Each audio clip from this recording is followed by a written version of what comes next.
The greatest single loss of life for U.S. forces in Afghanistan was that downing of the Extortion 17 Chinook helicopter. All 37 men and a military working dog on board were killed in that tragedy. One America's Neil McCabe spoke to a loved one of one of the SEALs who were killed about the raid and what role then Vice President Joe Biden might have played. Jimena Barato had been friends with 2 of the 19 Navy SEAL Team 6 members killed when an insurgent's RPG sent Extortion 17 crashing to its fiery end. She told One American News Vice President Joe Biden put a target on the back of Navy SEALs when he exposed their role in the killing of al-Qaeda leader Osama bin Laden. Vice President Joe Biden played an important role because during that time they were getting ready for re-election. So on his speech, he mentioned that Navy SEALs were in charge of capturing Osama bin Laden. As Vice President of the United States, as an American, I was in absolute awe of the capacity and dedication of the entire team, both the intelligence community, the CIA, the SEALs. It just was extraordinary. Barato said after Biden outed the SEALs, it did not take long for the media to ID SEAL Team 6 and their home base in Virginia. Nobody knew about the existence of SEAL Team 6. Nobody knew. And then you start talking about Dam Neck, and it's like the location and everything, putting 2 and 2 together is not that hard.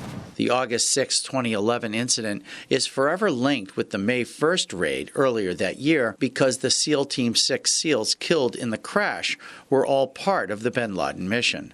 An initial Pentagon release called the raid, quote, intelligence-driven, unquote, which suggested that it had been a CIA team. Another release referred to simply U.S. operatives, again cloaking the actual personnel involved. Barato said after Biden's comments, the SEALs and their families felt they had become a target of revenge by al-Qaeda. Spouses erased their accounts on social media. They were like taking different routes to take their kids to school. All of them were very worried for their lives. The mission was to insert the SEALs to back up Rangers who were searching for an insurgent leader intelligence had pegged at this compound. There is speculation that the intel was fed to U.S. forces to entice the SEALs to come out that night to that place, Navy SEALs who had killed bin Laden. After the Chinook made its final approach, 2 insurgents stood up and fired rocket-propelled grenades.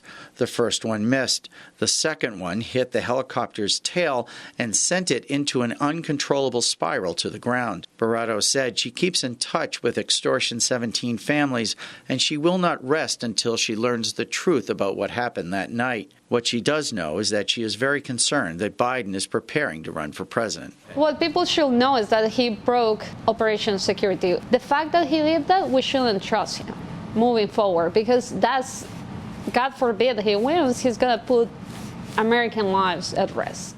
Many things went wrong for the crew and passengers of Extortion 17 that night, but the question remains if the fate of those men lost was already set in motion months before by the loose lips of the Vice President of the United States.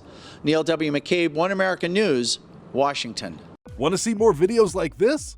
Click on the link below and subscribe to One American News on YouTube, and call your cable provider and kindly demand that One American News is added to your lineup.